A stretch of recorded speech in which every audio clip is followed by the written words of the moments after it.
right, so hey, we've been moving around a lot, and hopefully our students at home are starting to notice maybe some connection. But it's our job to connect the pieces for them. The reason why we are angling our toes and knees in specific directions is to give us ability to move to and from. So let's check this out. If Serena points her right knee forward, meaning tall, active right, that means this leg has a lot of pushing power in it and is almost freeing up my opposite leg to relieve tension from the ground. Does that make sense? And I'm sure it's making sense for you. So meaning, if I'm pressing my right leg into the ground, my left leg has ability to move. All right, so let's ground you guys. Grounding is simply taking something from level one, something that you're very familiar with, the flow foundations, and adding it to this exercise, so it doesn't seem extremely foreign. And Serena, I guarantee some of the people at home, once they start doing this, are going to go, I do this unconsciously, but I do it. So now that you guys are going to have the rhythm on how to take tall, active steps into your flow foundations, you should be able to teach it to your students, well, after they do their homework and get some reps in.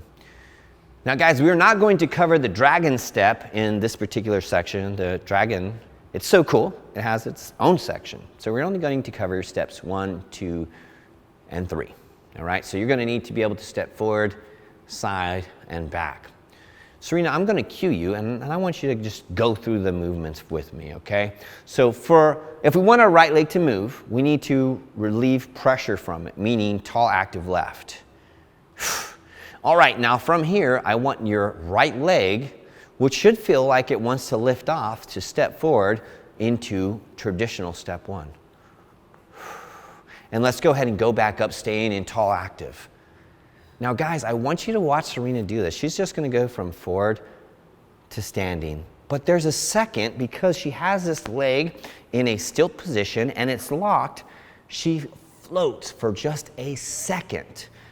Tall, active, left, creating tension, driving the knee, driving the heel, right leg, step 1, and up. You see? And forward. And float. Because Serena is actively pushing into the ground, because traditionally what we did is we would go from step 1 to our heel.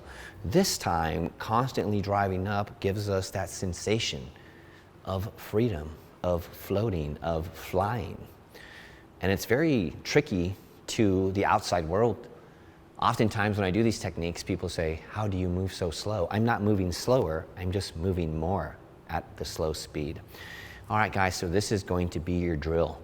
We're going to add step 1 to your active tall. We've already done the right leg, so let's do the left leg.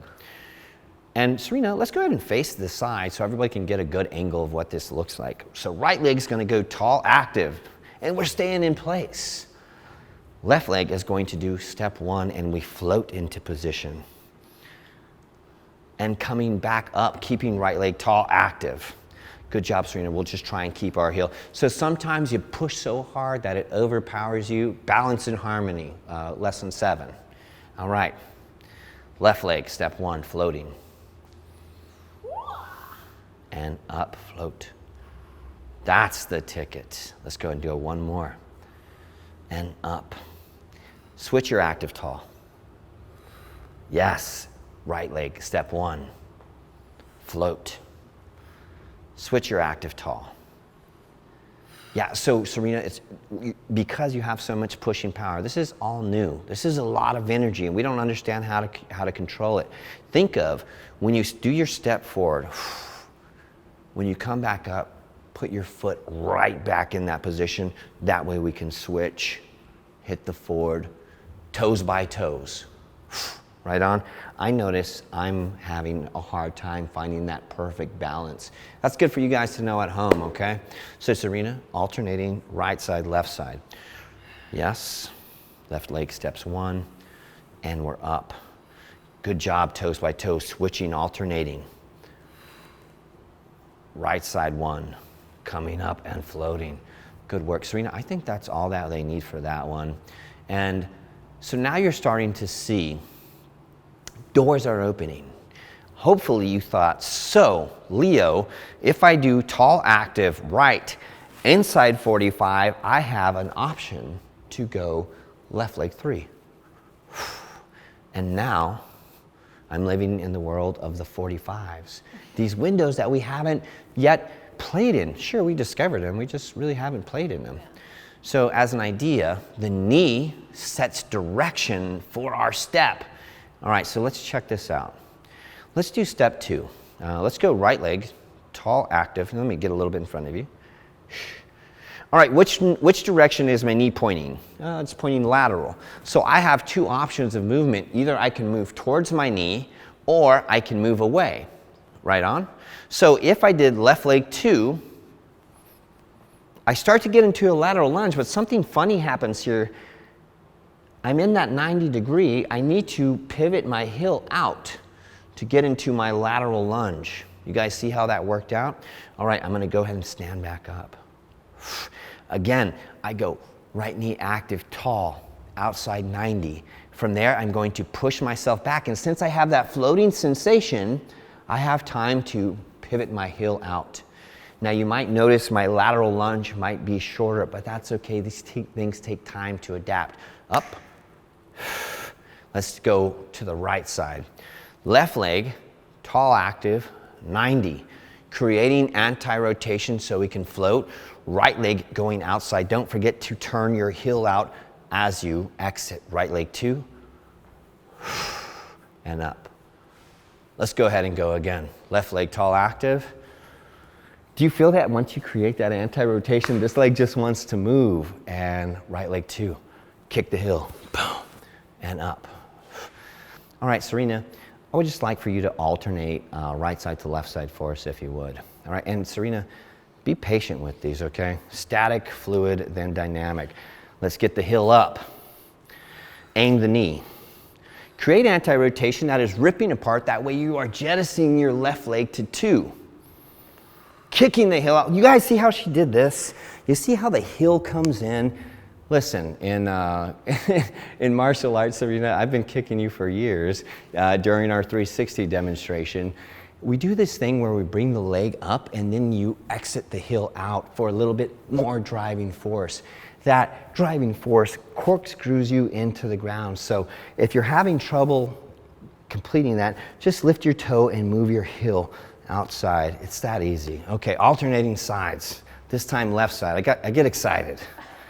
Yep, yep.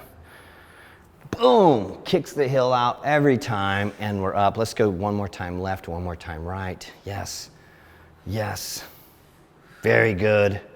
And opposite side, one more time. Boom, boom, boom. Perfect. All right, Serena, we've done step 1, we've done step 2, so of course it's time to go into step 3.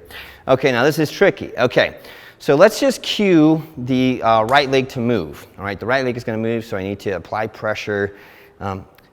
This one's easy. I apply pressure and then I slide back, but this time your tall active heel is going to hit the floor, right? So as we back step, there's the descent into the heel that slows us down, and then we are up again. We'll go ahead and do the opposite side, right leg tall active, right leg tall active.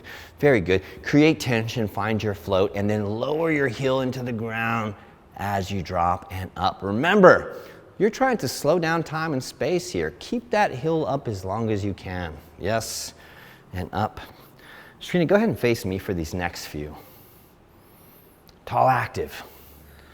Create tension, create float, create freedom, find space and time, and up. Opposite side, tall active, creating tension, creating the float, and down.